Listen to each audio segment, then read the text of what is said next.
Hey guys, welcome back to my channel. If you're new here, I typically do reviews, reactions to things on the news, politics, things like that. Tonight, I am doing a review on the latest episode of The Bachelor. In my head, I thought that tonight would be like the season finale. I don't know why. I just was like, oh, there's 3 girls. How much more episode could they have? Surprise, surprise. It's the Fantasy Suites, an overnight episode. So I guess there's still a lot to unpack and for him to narrow it down not only from 3 women, but down to 2. The last 3 girls are Michelle, Bree, and Rachel. And it starts out with them walking dramatically and them having their confessionals and discussing like their process throughout this entire thing and like where their heads are at and how they're kind of feeling like down about certain situations. Especially Bree, she's feeling kind of still like down and apprehensive about the fact that she was given the final rose, like the last rose in the past episode.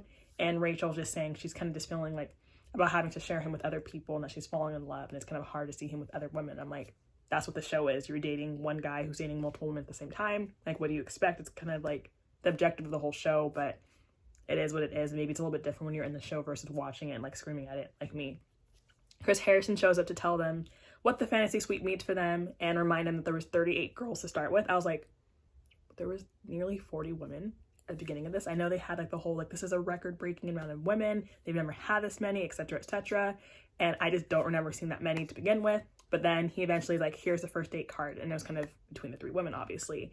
I thought it was going to either be Rachel or Michelle, and it was. And with that, it was Michelle. And I was like, okay, so she's first. That probably means Rachel is last because save the best for last. Everyone kind of already sees that. Matt seems to have a little bit more of a connection with Rachel. She's the only woman that he said, I love you to, I think, out of everyone.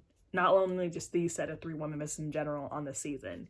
And before we actually see the date, Matt said that he had to address some demons that's going on in his past, which means his father, you know, he's mentioned it several times now that he comes from a broken family, a single parent household because his father walked out on them, as so he said, them meaning his mother and his brother.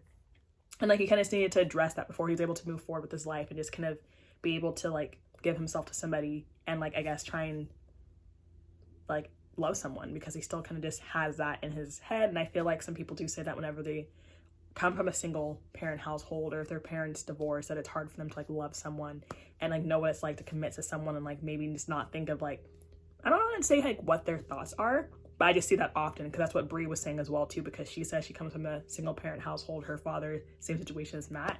So like I guess he kind of has been bringing this up over and over. I'm curious though if like he asked the show if they could do this for him or if the show asked him if he was willing to do it in front of camera. Like I'm really shocked because it's like a very private, intimate moment.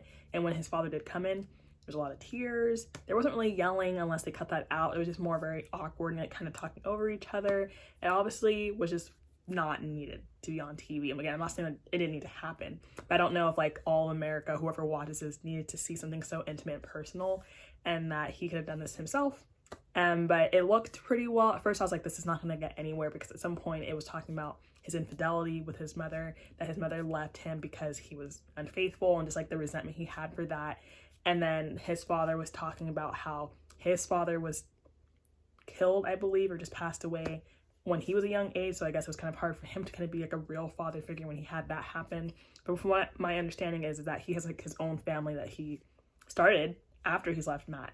So it's like, it was, again, this is not The Bachelor I'm talking about, this is his father, and I'm like, this is just stuff that was too private, and I wish that maybe that he would have had it off camera and they could have discussed it, but instead, that's what they did, and they hugged, and it was just really nice and like lighthearted to see like a black father and a black son reconnect after maybe being estranged, because it said it's been a minute since they had seen each other, at least talked to each other. We finally see Michelle and Matt meet up, and I just hope he picks her. They just seem so wholesome. I know she was one of the later women, but it just seemed like they have a nice connection. She seems very wholesome and genuine. I just seem like a natural relationship despite it being on TV. And their date is a traditional Pennsylvania Dutch spa day. I didn't know what that meant, and then I see a bathtub full of milk, like a foot pedicure looking thing full of oatmeal. They're spreading butter on each other. I'm like, what is this? I'm not really sure what that entailed. I was like, this is their date? I mean, I know that this whole season and anything that's filmed in quarantine on any TV show is just kind of like mixing it up and like making the most of it, given like they can't really travel like they used to. But I was like, this is what we're coming up with. But you know, they were having the fun with it. They were joking. They're having like a nice time. And on the second portion of the date, Michelle and Matt open up to each other. And Michelle expressed how she feels about him yet again, because she has told him that she's loved him or loves him already. And he just hasn't been able to tell her. I know he told her father that he's falling in love with her, but that's like telling the father but not telling her. Like, why don't you tell her directly? And it's just so weird because she said it again and he responded with a kiss.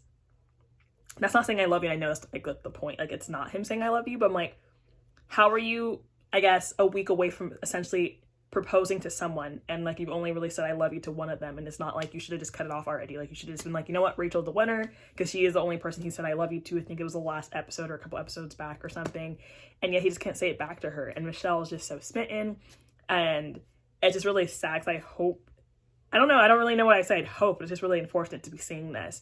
Michelle reads a letter that was given at the very end of the date. At each end of the fantasy suite dates, they get a letter from Chris Harrison asking essentially the women if they'd like to stay overnight with Matt, and that's their decision.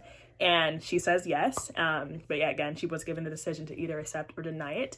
And we get a glimpse of what's going on back in the house while she's having her overnight stay with Matt.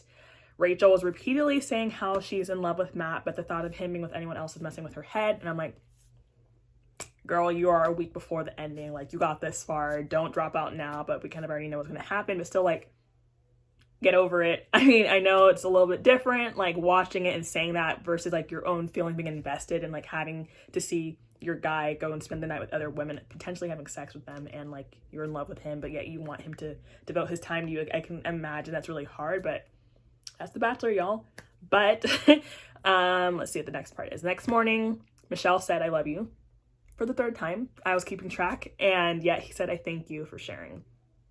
Thank you for sharing that you love me, but doesn't mean I love you back.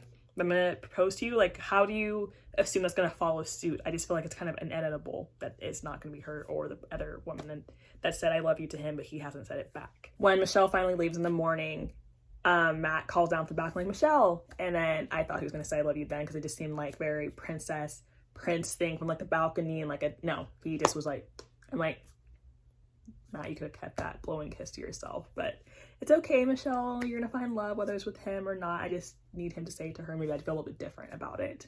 When Michelle gets back to the house, Rachel and Bree were far from happy to see Michelle, which I get. Like, imagine, hey, I just got back with him tonight with our boyfriend, and you probably know what happened, and like I know you love him, but I love him too. Like, it's just, I get that, but girls, get over yourself. You're gonna have your time too. Like, you're gonna have your time, whether it's tonight, the next night, like it's gonna be you also at some point, so like get over it in that sense. And Bree is like, you know what, I'm gonna go get ready for my date now, after kind of being like somewhat down. Like, the person who was the most visibly like down and sad about the whole situation was Rachel. Like, her face the entire time was always just like, how was your date? Oh, like, how? It was just like, Rachel, come on now. And when she goes to get ready, it kind of also confirmed my initial guess that she was going to be the second one and Rachel's going to be last, which I pinned from the beginning. And Bree is still in her feelings about her receiving the last rose in the last episode. She got the third one, which is last. And I'm like, it doesn't mean you're last. I get that, like, maybe in that moment you feel like dejected and like last and maybe like less desired in that sense, but like you still made it this far, you know. But she kind of mentioned it not only in the last episode, but she mentioned it in this one as well too. But I was curious if she was going to tell that to him, like kind of let him know what she thought of that.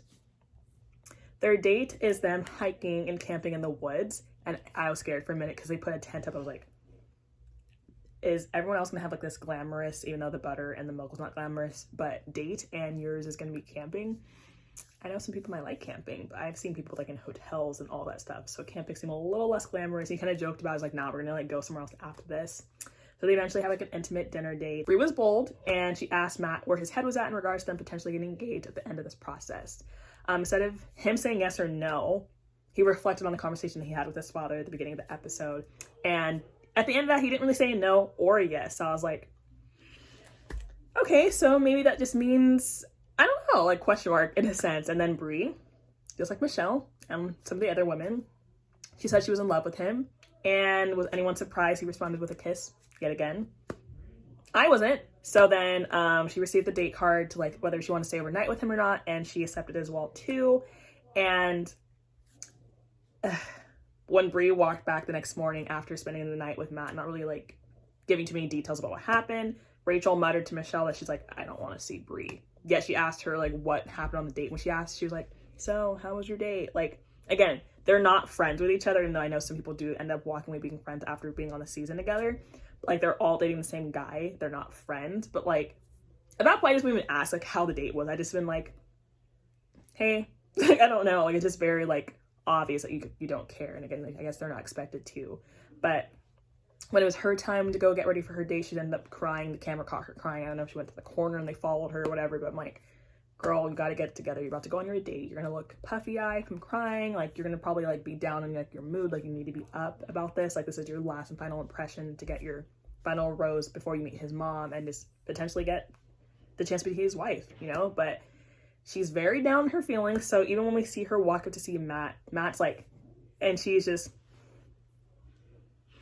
and I'm like, there was her date, I think, when they went skydiving or another one, she was like running to him, smiling, and jumped on his chest, essentially, like, you know, get picked up. This one, she's just, so I'm like, okay, girl, again, like, even though I know that he feels really, really up there about her and like his feelings are probably the most intense for her versus the other girls, perk up a little bit, look a little excited, because it's really obvious you're not really feeling, not him, but just the situation, and it's gonna like reflect in your date and like how the rest of the date's gonna be, just the demeanor. But Matt can see, and he says in his confession, I was like, I can tell Rachel's mind somewhere else. I don't really know what's going on. I'm gonna like ask her about it. So their date is a ceramics date, and it's like that ceramics like paint thing where you have to like put your foot down, like the thing's going around and they're doing it, and she's just like, to the point that she's like, okay, Matt, I need to talk to you before this ruins the rest of the day. And she tells him what's on her mind. She's saying that like the thought of him being with other women, which it already happened because he's the last date, it's been on her mind, and she doesn't know like where she stands with him. She's worried like if his feelings have gotten less intense for her and he feels any type differently because she's fallen in love with him. And he's just saying like the opposite, that when that date happened, their last one, when she fell really hard to the sky, from the sky, that like he realized how much he really like cared about her. Like that moment made him feel that much more secure about her and wanted to protect her and didn't want to see her in that position like that again.